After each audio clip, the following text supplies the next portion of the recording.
Lei 14. Banque o amigo, bloco 1. Você já esteve perto de alguém que parecia adivinhar exatamente o que você estava pensando? Sabia o que te agradava antes de você pedir e parecia estar sempre um passo à frente de todo mundo? Pessoas assim parecem ter um sexto sentido, um dom divino de prever o futuro ou uma inteligência fora do comum. Mas a verdade é muito mais pragmática. Elas não têm poderes mágicos. Elas simplesmente aprenderam a dominar uma das ferramentas mais antigas e letais do jogo do poder. A maioria das pessoas passa a vida inteira agindo no escuro. Elas tentam adivinhar o que o chefe quer, improvisam em negociações e torcem para que o cliente goste da proposta. Elas atiram sem olhar e se surpreendem quando erram o alvo. Mas os verdadeiros mestres da estratégia não jogam com a sorte.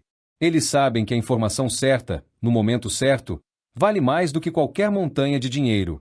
A regra de ouro que vamos analisar hoje é simples, mas exige maestria. Banque o amigo, mas haja como um espião. Se você quer exercer controle sobre os acontecimentos ao seu redor, precisa entender que as pessoas raramente revelam o que realmente pensam. Elas escondem suas fraquezas, disfarçam seus motivos reais e guardam suas maiores obsessões a 7 chaves. Se você ficar na superfície, vai continuar cego. O grande truque é encontrar uma forma de sondar as pessoas, colher os segredos mais profundos delas, sem que elas jamais desconfiem do que você está fazendo. Se você escutar este conteúdo até o final, vai aprender a técnica exata de fazer perguntas indiretas em conversas casuais. Vai descobrir como usar uma fachada amável para desarmar desconfianças e como fazer com que as pessoas entreguem voluntariamente suas maiores vulnerabilidades achando que estão apenas batendo um papo amigo.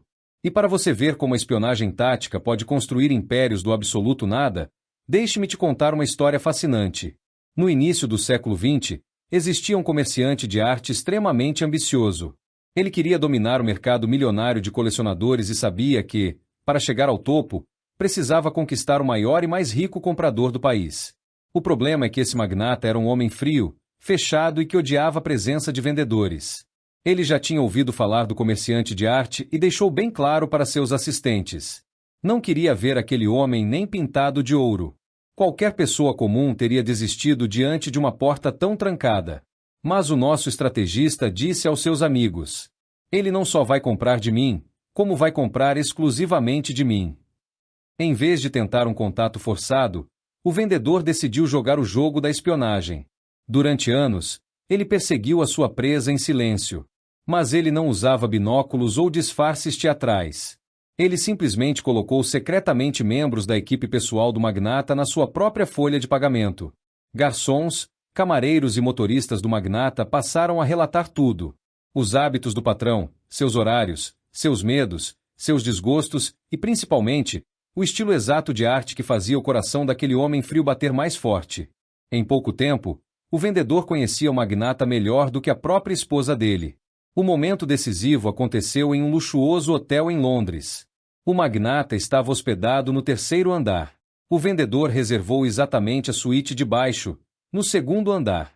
O camareiro do magnata avisou ao camareiro do vendedor que o patrão tinha acabado de vestir o sobretudo e estava caminhando em direção ao elevador para ir ao museu. O vendedor vestiu seu casaco em 3 segundos e saiu da suíte.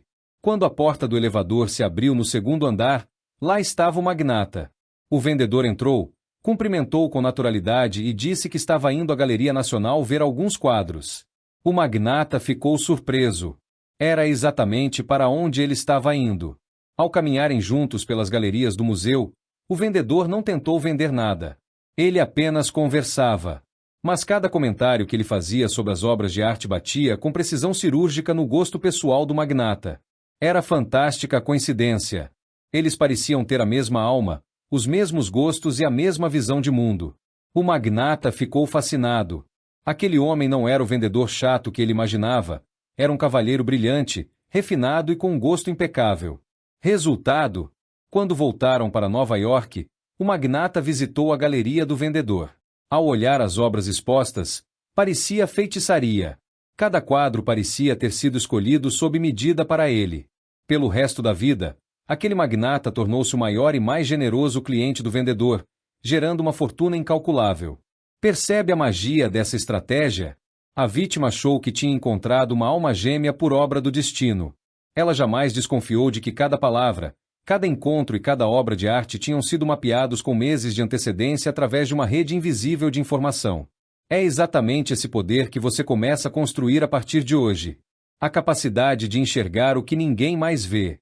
O poder de usar um terceiro olho. Enquanto todos ao seu redor enxergam apenas o que é mostrado na superfície, você passa a enxergar as intenções ocultas. No próximo bloco, nós vamos analisar os erros graves e as armadilhas mentais que fazem a maioria das pessoas ser descoberta ou virar refém quando tenta investigar a vida dos outros. Bloco 2. Agora que você viu o impacto devastador de estar bem informado, é tentador querer sair por aí investigando a vida de todo mundo de qualquer jeito. Mas é exatamente aí que a maioria das pessoas se precipita e cai em armadilhas fatais. Achar que espionar é simplesmente sair fazendo perguntas diretas ou virar um bisbilhoteiro amador é o caminho mais rápido para arruinar a sua reputação. Quando a sua busca por informações fica óbvia, você alcança o efeito oposto. As pessoas se fecham, criam escudos e passam a desconfiar de cada passo seu. Para que você não cometa esses deslizes, nós precisamos examinar 3 grandes obstáculos que destroem o poder de qualquer pessoa na hora de sondar o terreno. Erro 1. A interrogação apressada e o interrogatório mascarado. A causa. O primeiro grande erro nasce do afã e da impaciência. A pessoa percebe que precisa de uma resposta e, em vez de criar um ambiente favorável, dispara uma sequência de perguntas diretas sobre a vida, os planos ou os negócios do outro. A consequência. Quando você faz perguntas diretas demais em uma conversa casual, a mente da outra pessoa liga um alarme automático de autodefesa. Ela percebe que está sendo sondada. O resultado? Ela se esquiva, dá respostas genéricas, esconde a verdade e passa a te enxergar como uma ameaça. Em vez de obter segredos, você ganha desconfiança. A solução. O verdadeiro estrategista nunca interroga, ele escuta e atrai. Em vez de perguntar diretamente o que a pessoa planeja fazer, use a técnica da revelação simulada. Faça uma confissão leve ou conte uma história fictícia sobre si mesmo. A tendência natural do ser humano é a reciprocidade. Ao ver você abrindo o coração, a outra parte baixa a guarda e entrega os próprios segredos sem perceber que foi induzida a isso. Erro 2. A terceirização incompetente e o risco dos intermediários. A causa. O segundo obstáculo acontece quando a pessoa prefere delegar totalmente a busca por informações para terceiros, sejam amigos em comum, funcionários ou conhecidos, por preguiça ou medo de se expor. A consequência. Delegar a espionagem a terceiros é extremamente arriscado porque você não tem controle sobre a discrição ou a lealdade daquelas pessoas. Por inabilidade, o intermediário pode deixar escapar que está investigando a seu mando ou, pior ainda, pode usar a informação colhida contra você mesmo, vendendo a sua intenção para o seu rival. A solução. Embora usar fontes externas seja útil em certos cenários, o mestre do jogo prefere ser o seu próprio espião. Nada substitui a sua presença refinada.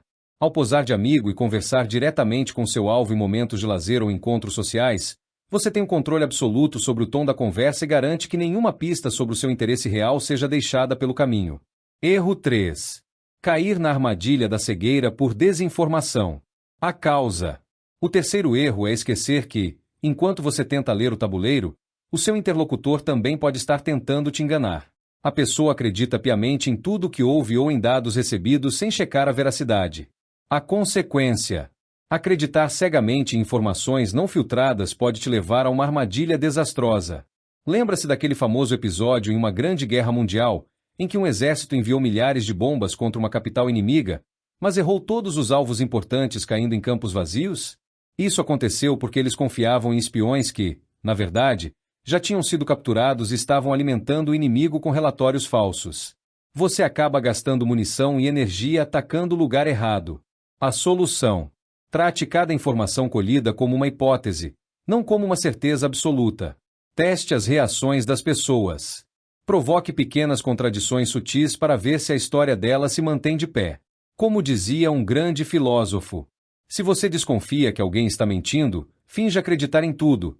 A veemência do mentiroso acabará por traí-lo. Entender essas armadilhas é fundamental. O objetivo da espionagem estratégica não é virar um fofoqueiro, mas sim garantir clareza para prever os movimentos do mundo ao seu redor sem criar inimigos. No próximo bloco, nós vamos detalhar o plano de implementação prática e o método de aplicação diária para que você assuma o comando. Bloco 3. Saber como coletar informações é apenas o primeiro passo. O verdadeiro divisor de águas entre quem apenas entende a teoria e quem domina o jogo no mundo real é a capacidade de transformar essas técnicas em um comportamento automático, invisível e natural. Mudar a forma como você interage socialmente exige treino. No começo, é absolutamente normal sentir um certo desconforto. Você vai perceber a tentação de falar demais, a urgência de dar a sua opinião ou a ansiedade de fazer perguntas diretas por impaciência. Para que você supere essa barreira sem recuar, nós dividimos a sua jornada de implementação em 3 fases fundamentais. Fase 1.